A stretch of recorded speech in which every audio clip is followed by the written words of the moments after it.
This squat little spacecraft becomes a glider. These tail booms, they go back into place, and then it glides all the way down to right here and landing back at the Spaceport America, which is where we are all going to be waiting for them. All of that is set to take place in the next hour. Tom?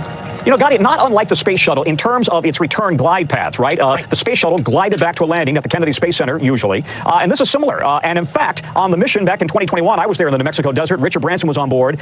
They had a problem on the return. They were hit by heavy winds aloft, and as a result, they missed their glide path, and they came out of the FAA-approved glide slope and the flight path. Tom, you know, we say glide, and then you look at this thing in person, and you're like, wait a minute, I know what gliders are. Gliders have huge wings. This thing is so squat, and you're right. Yeah. The delta formation here reminds you of those space shuttles, and when it comes to wind, they say that they have all the forecasts modeled. They've been working on that ever since, and so they think that they have this down to an exact science, but that this delta aircraft will come down, and interestingly enough, we were just talking about the shuttle. This is the only re-entry vehicle right now that's doing this type of approach, but just a ways down, Alamogordo and White Sands, they did see a shuttle that landed there once. It was, I believe the normal runway was flooded out east, and so they had to divert here to New Mexico, and they landed over at White Sands. So this is an area that has a lot of open spaces, but again, all the modeling that's gone into the flight plan today is something that they've been preparing for quite some time. The pilots that we've been speaking to, they've been simulating, and they've actually flown those models today in the simulator with the exact same wind speeds that they think that they're going to have today, and so far, everything's a go. Tom? Well, listen, we should follow up and just make the point that after they had that problem with the re-entry 2 years ago, the FAA actually grounded the Virgin Galactic fleet for a time as they did a full analysis on what exactly happened and what went wrong. You know, this is a stunning moment for Virgin Galactic. It's Richard Branson, the CEO. It's his dream that he was working on for years. I spoke with him about his dream back in 2021. Take a listen. This is your baby. I mean, you have spent 17 years, and now it's coming true. Yeah, I mean, it's definitely a pinch yourself moment. I always envisioned as a kid that a spaceship should look like this. Yeah, you did. You envisioned this when you were a kid. I just thought that's how you should fly to space, not in a rocket, going off from the ground. And you should be able to go to space and come back to space like this. Yeah. I never thought that I would be able to design something quite like that. Richard Branson, they're standing in front of his spaceship 2 years ago in New Mexico. I said to him, it looks like a lot of fun. Maybe I could join you. And he said, why not? Just crawl on board. You could be a stowaway. He said, I always wanted to be a stowaway. Let's talk to Eileen Collins right now. She's a retired NASA astronaut, commander of a space shuttle. She wrote the book Through the Glass Ceiling to the Stars, the story of the first American woman to command a space mission. Boys, nice to see you, Eileen. Thanks so much for joining us. I got to say, it makes me a little uncomfortable to refer to these folks who are going to be going up there for a quick bounce into space as astronauts. To me, you're the astronaut. You spent decades working on that resume. This is really about space tourism, right? And what are your thoughts about it? Yeah, that's a great question, Tom.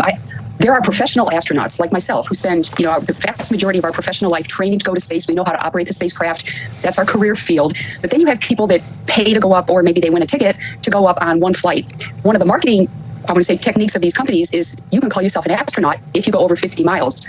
Well, that's a little bit stretch of the term astronaut. I'm okay if they want to call themselves astronauts because, frankly, I think the general public understands the difference between a professional astronaut and a one-time flyer.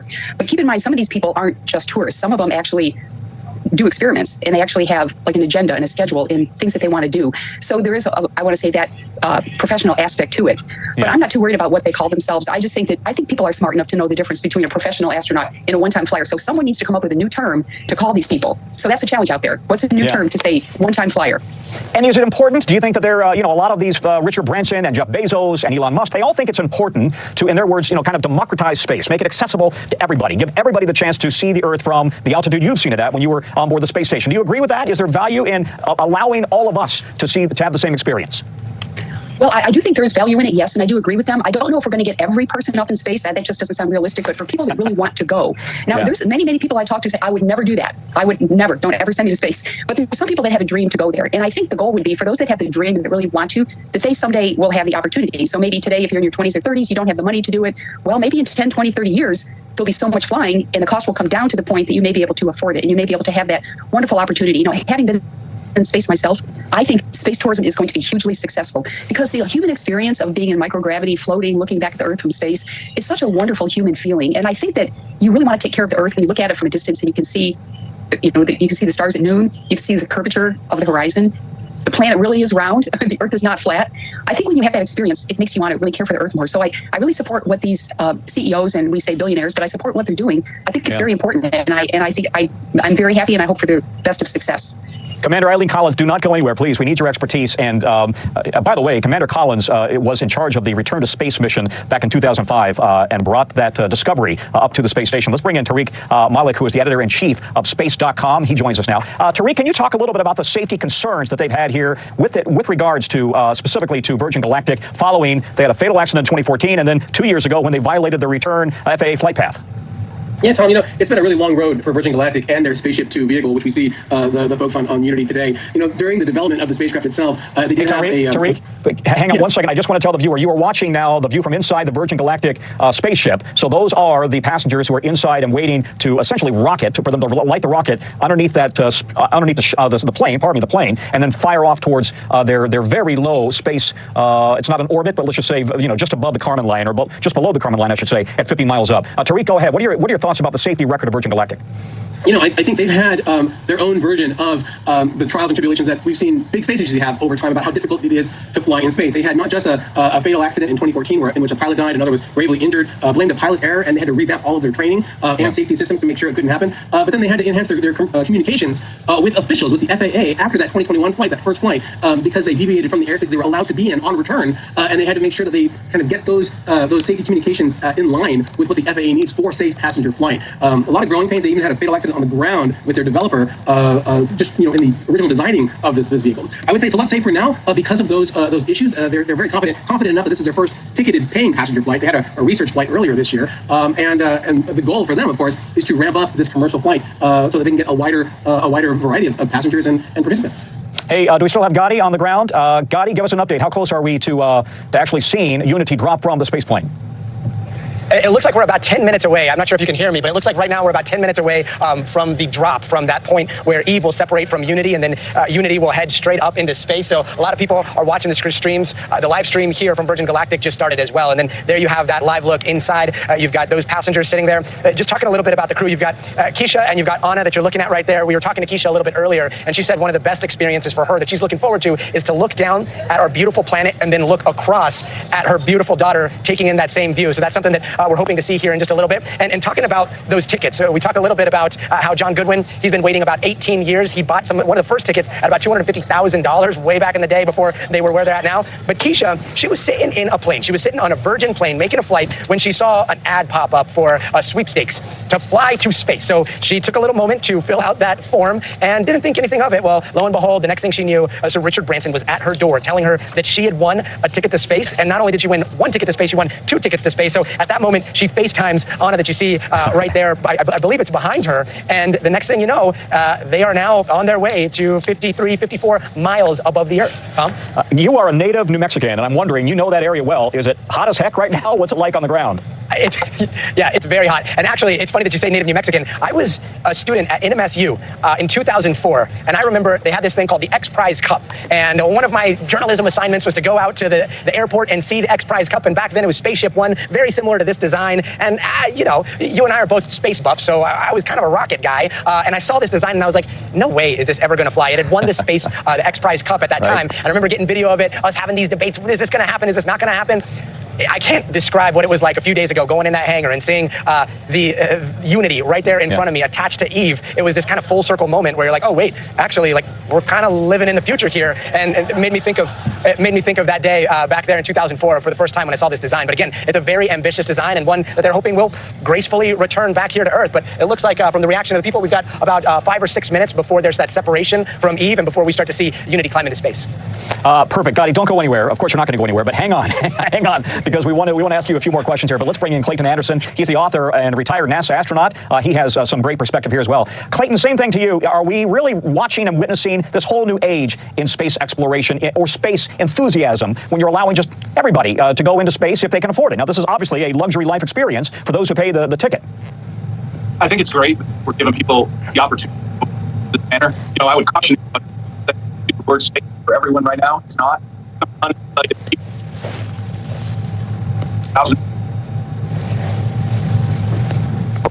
Clayton, I think we've got a bad Zoom connection. I can't hear you, and I think you're cutting in and out. Let's try to reestablish that. Let's instead go to, if we could, Jana Levin, is a professor of physics and astronomy at Barnard College. And I'm just wondering, Professor, your thoughts about the, when you look at all the models here, we got the SpaceX model, which is essentially a rocket that goes straight up, traditional rocket. You got the same thing with Blue Origin, Jeff Bezos, same thing. But the Virgin Galactic model is different, as Gotti's explained, in terms of using the space plane, if you will. Yeah, the attempt is really to do something suborbital, meaning these spacecraft can't do a full orbit around the Earth. What they're really doing is going up high enough to break out of the Earth's atmosphere. And I just want to remind everybody, we are in space. The Earth is in space, floats in space. So what they're really trying to do is get further out so that they're breaking out of the Earth's atmosphere. But they never break away from the Earth's gravitational pull. And so instead of orbiting, eventually they start to fall back to Earth. And what the astronauts, or the space tourists, I guess, are really experiencing is the weightlessness of just falling. I mean, you can do that on Earth. You can cut a cable in an elevator and you'll be in free fall, and you will experience weightlessness. So what they're really trying to do is have that experience, but have it further out, and hopefully with a nice, smooth, gliding ending, as you've said.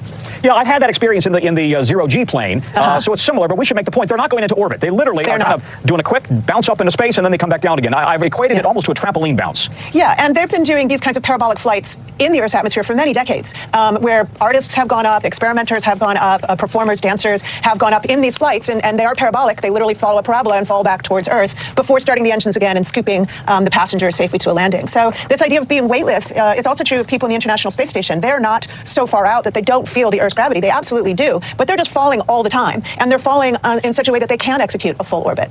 So they have a prolonged experience of weightlessness, as opposed to the few minutes that these space tourists will experience.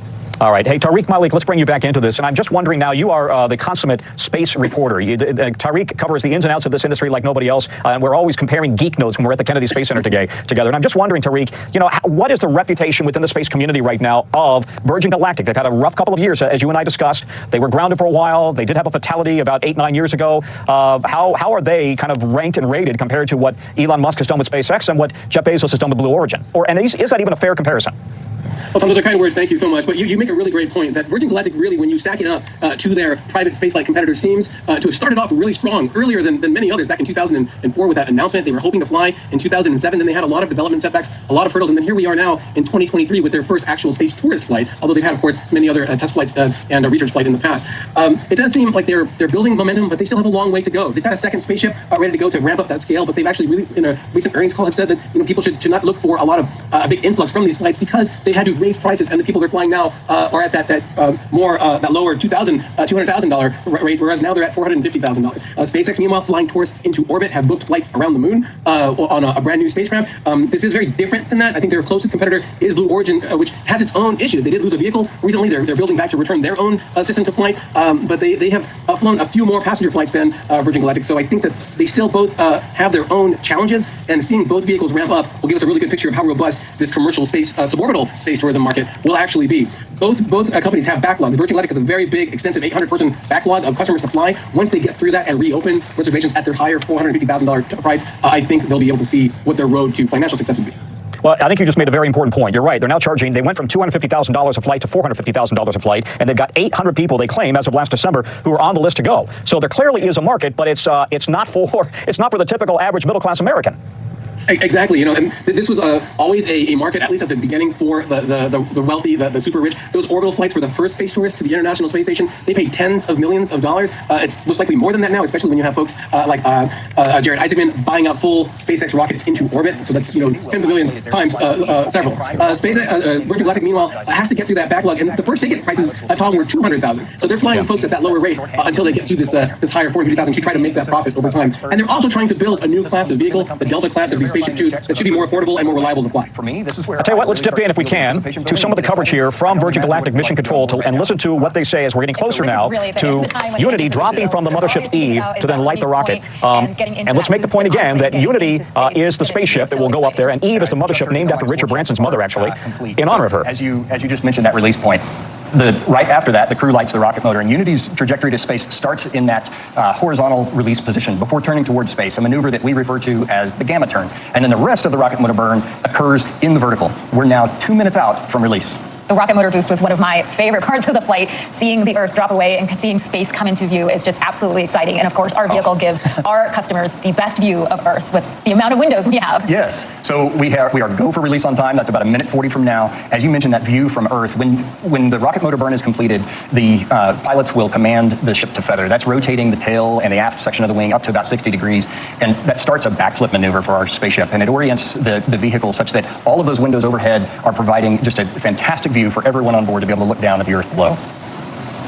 All right, so we're about 1:10 away from release at this point, 1 minute.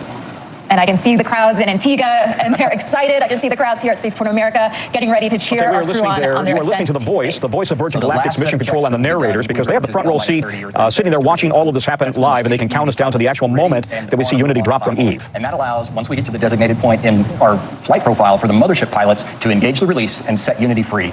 We're now 30 seconds away from release.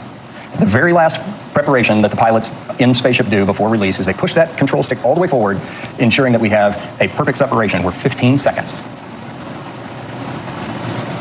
10. 5, 3, 2, 1, release, release, release. Ignition. Good control. There's Mach 1. The pilots have started trimming for that turn towards space. Trim is now set. There is max Q. That's the point of maximum pressure exerted on the vehicle by the atmosphere. Those on board are experiencing about 3 Gs right now and traveling over 1,000 miles an hour. That's incredible. I can imagine they're having quite a great time. We're at Mach 2. We're in the vertical, headed towards space. This is the part where they're seeing Earth move away and seeing space come into view and seeing that they're going to space, and just, it is an incredible feeling. So we've got about Mach 2.8, Mach 3 approximately, and rocket motor cut off. Amazing. The crowds here are just absolutely going wild. I can't imagine what's happening in Antigua with them cheering them on. Incredible. Awesome. Go Keisha, go Anna, go John. So everybody on board has been cleared to unstrap and enjoy that zero-G experience. The pilots have unlocked the feather. That's the preparation so that they can raise the feather here momentarily. They're engaging the RCS as well. The feather is now starting to move on its way up. Everyone's up out of their seats. Oh, it's incredible. They're all, I know, it's amazing. They're all going to the window and taking in this just absolutely incredible view of Earth, the planet where all of their experiences are held. Everything they've ever known is wonderful. Down below. The feather is all the way up. We have a predicted apogee of about 289,000 feet. That is amazing. Our crew looks like they're having an absolutely incredible time, and they are officially astronauts. Welcome to space. Congratulations to John, to Keisha, to Anna on becoming astronauts today, and a special congratulations to our Unity pilot, Kelly, for her first space flight. And welcome back to space, CJ and Beth. And the vehicle is oriented in that backflip or that upside down maneuver from our perspective, and you can see them just enjoying that view of the Earth below. Man, it's just incredible. I can see that they just can't take their eyes away. And it's, you know, it's hard for us to describe. We can obviously see they're having just an incredible time in space, taking in the views, but it's an experience. It's the silence, it's the views, it's seeing our brilliant planet against the matte black of space. I can't imagine, I can't imagine what they're going through right now, and I can't wait to hear about it. Yeah, well, we just achieved. Again, we're listening to the voice of Virgin Galactic Mission Control, but let's bring in Commander Eileen Collins, and let's also bring in Clayton Anderson, two veteran NASA astronauts. Folks, what's it like to really experience that for the first time? Clayton, we'll start with you because we missed you the last time. It's just, take a moment. Well, thanks, Tom. Microgravity and being weightless in space is an amazing experience. I know if I were them, I would be excited about doing it, but I would be longing for a much longer time period. Right? They're going to get a taste of it. Once you have that taste, time in microgravity, they're going to get the opportunity to do so. Kudos to them. Congratulations to Virgin Galactic. Commander Eileen Collins, you've spent many days on orbit, and I'm just wondering, what was the first time like for you? What did you experience? Was it just a total rush that almost was an out-of-body experience? Yeah, absolutely. Well, I'm going to answer that, but first of all, I want to say kudos to the commander, who no one mentions his name, but it is CJ Sturkow, former shuttle astronaut and commander who's flying the Spaceship Two right now. CJ Sturkow, he's also